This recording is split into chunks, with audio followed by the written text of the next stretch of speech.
Der Philipp stellt für die Maja zur Probe eine Matheprüfung zusammen und die schafft's mit einem Dreier. Wegen die Rallen wollen der Sascha und der Michi zuerst Gerichtsmasse werden, aber nachher vertragen sie sich da wieder. Der Gregor findet in seiner Dachkammer alte Bolzerschuhe und bildet ihm ein, dass die von einem berühmten Fußballer stammen. Da ist aber nichts dran.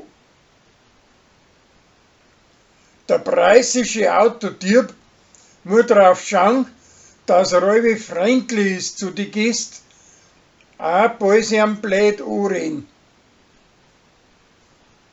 Der Philipp frisst mit seinen Brüdern um die Wette, wer das mehr runterbringt.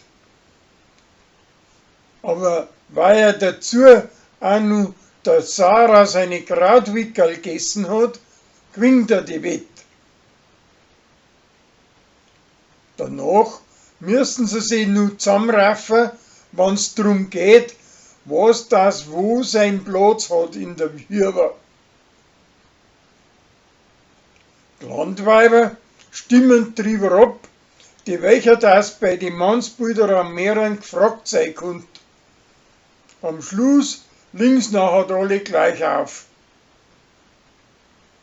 Die Uschi und sein Alter richten für eine preußische Tochter ein Sommerfestl her.